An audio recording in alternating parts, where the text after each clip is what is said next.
আবুল হোসেন যিনি উনি হচ্ছে আওয়ামী লীগের পক্ষের, ওনার ফেসবুকের মধ্যে অনেক কিছু আছে আওয়ামী লীগের পক্ষ থেকে। উনি আবার বারে কমিশনার ডান হাতের মতো ছিল। ওনাদের মূল উদ্দেশ্য হচ্ছে মানে আমার আব্বার জায়গা বিক্রি করছে, ওনাদেরকে ওটা খুশি করতে হবে। চট্টগ্রাম নগরীর পতেঙ্গা খেজুরতলা এলাকায় ক্রয়কৃত জমিতে স্থাপনা নির্মাণের সময় ৫ লাখ টাকা চাঁদা দাবি ও হুমকির অভিযোগ উঠেছে স্থানীয় রাজনৈতিক নেতাদের বিরুদ্ধে। সম্প্রতি স্থানীয় বাসিন্দা মোহাম্মদ বশিরের কাছ থেকে খেজুরতলা এলাকার ৩ ঘণ্টা জমি খরিদ করেন ব্যবসায়ী শফিকুর রহমান। তবে ওই জমিতে ভবন নির্মাণের জন্য সীমানা প্রাচীর দেওয়ার পর স্থানীয় নজরুল কন্ট্রাক্টরের নেতৃত্বে কথিত বিএনপি নেতা ৫ লাখ টাকা চাঁদা দাবি করেন। এমনকি জমির বিক্রেতা মোহাম্মদ বশির ও তার মেয়ে কণাকেও নানাভাবে হুমকি ধামকি দিচ্ছেন বলেও দাবি ভুক্তভোগীদের। এটা হচ্ছে আমার আব্বার জায়গা, এটা নামজারি সহ সবকিছু আমার আব্বারই। তারপরও এখন ওই যে আবু তাহের, নজরুল কন্ডাক্টর, আবুল হোসেন, ওনারা প্রথমবারও আমাদের সাথে ঝামেলা করছিল নামজারি নিয়ে। যখন আমার আব্বার পক্ষে চলে আসে, এখন দ্বিতীয় বাবা নতুন করে আবার ঝামেলা করতেছে। ওনারা আসি মানে চাঁদা খুঁজতেছে, ৫ লাখ টাকা দিতে হবে, জায়গা বিক্রি করছো আমাদেরকে দিতে হবে, না দিলে হবে না। এখন ওইটা নেওয়ার পর আমি চাঁদাবাজি মামলাও দিচ্ছি ওনাকে। 2 দিন ধরে দেখতেছি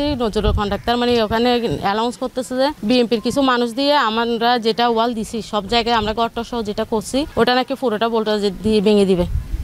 মানে ভাঙার পরে ওনারা এখানে দখল করবে, মারামারি হলো মারামারি, কাটাকাটি হলো মানে মেরে ফেলবে এক প্রকারে। আবুল হোসেন যিনি উনি হচ্ছে আওয়ামী লীগের পক্ষের, ওনার ফেসবুকের মধ্যে অনেক কিছু আছে আওয়ামী লীগের পক্ষ থেকে। উনি আবার বারে কমিশনার ডান হাতের মতো ছিল। তো ওনাকে নিয়ে এতদিন করছে, করার পর এখন দেখতেছি বিএনপিদের মানে অ্যালাউন্স করতে বিএনপির নাম দিচ্ছে। ওই মোহাম্মদ বোলা নাকি আমি কখন ওনাকে দেখিও না, এটা হচ্ছে ওনার ভাষ্য, নজরুল কন্ডাক্টরের ভাষ্য। উনি বলতেছে মানে মোহাম্মদ বোলার বাকিনা নাকি আছে শফি আলম, ওনাকে নিয়ে নাকি খেলাটা শুরু করবে, ওনার মাধ্যমে নাকি বিএনপির মানুষ নিয়ে নাকি খেলা শুরু করবে ওনারা। ওনাদের মূল উদ্দেশ্য হচ্ছে মানে আমার আব্বার জায়গা বিক্রি করছে, ওনাদেরকে ওটা খুশি করতে হবে। তো আবার আমাদের যিনি জায়গা কিনছে ওনাকেও বারবার হুমকি দিচ্ছে, ওনাকেও বলতেছে এই জায়গার মধ্যে থাকতে পারবি না। আমি প্রশাসনের দৃষ্টি আকর্ষণ করতেছি, তারপরে পুলিশ কর্মকর্তাদের কাছেও আমার একটাই চাওয়া যাতে এখানে কোনো রক্ত সংঘর্ষ যাতে না হয়।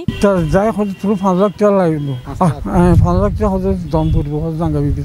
আর ভাই আবু তাহের সান্দা চাই আর সান্দা নিজে আর আবুল হোসেন, আবু তাহের, নজরুল, আবুল হোসেন এই এলাকা 5 লাখ টাকা দাম পড়ব। আমি তার থেকে জায়গাটা কিনছি, বুঝছেন, তারা জায়গাটা কিনছি, তারা আমার দখল দিয়েছে। আমি আজ বেশ কিছুদিন কামও করাইছি। এখন বিভিন্ন সময় বিভিন্ন জায়গায় ফোন দিয়ে বলে জায়গাটা আমরা কেউ বানা করছি, কেউ আমরা আমার ভাবা দিচ্ছে। তো আমি বলছি যে আপনি বানা করছেন, ভাবা দিচ্ছেন, যার কাছে নিয়েছেন তার কাছে না যাবেন, আপনি আমার ফোন দেন কা। আবার কিছুদিন আগে প্রথম 2 জন লোক আমার একটা প্রতিষ্ঠান আছে ওইখানে গেছে, যাইয়া বলছে ভাই আমাদের জায়গাটা আপনি কিনে ধরেন, এখানে কাগজপত্র ডিস্টার্ব আছে, আপনি কাগজপত্র কেন লইতেছেন, আপনি কাগজপত্র বালা করে ধরাইলে ভাই আমার ডিস্টার্ব থাকলে আমি সাই কিনতে লই, আপনার তো মাথা কামানোর দরকার নাই। ভুক্তভোগীরা জানান বিক্রির আগে জমিটি নিয়ে বশিরের ভাই আবু তাহেরের সাথে দ্বন্দ্ব ছিল।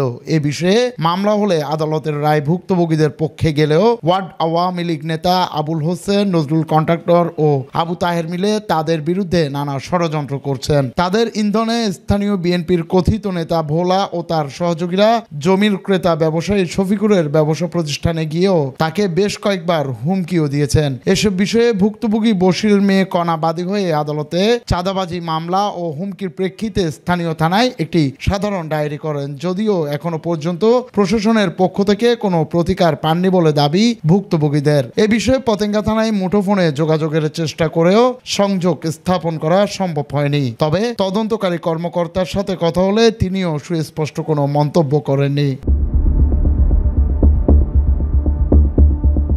এদিকে মামলার প্রধান অভিযুক্ত আবু তাহেরের সাথে মুঠোফোনে যোগাযোগের চেষ্টা করা হলেও তিনি ফোন রিসিভ করেননি। তবে নজরুল কন্ট্রাক্টরের সাথে যোগাযোগ করলে তিনি অভিযোগটি মিথ্যা দাবি করেন। সম্পূর্ণ বানোয়াট কথা, এটা যদি প্রমাণ করতে বলে এটা হেরা ভাই বিরোধী, এদের ব্যাপার ব্যক্তিগত ব্যাপার। আর যে থেকে তারা ওই আবু তাহেরের সাথে আমার সম্পর্ক তো ভালো আছে, এটা তারা মনে করতেছে তার লাগে আমার সম্পর্ক ভালো, এরা দেশে কেন এরা জানে। এখনো পর্যন্ত ভুক্তভোগীরা নিরাপত্তাহীনতা ও শঙ্কায় রয়েছেন, তাই প্রশাসনের সহযোগিতায় একমাত্র ভরসা মনে করছেন তারা। Desk report, SNTV।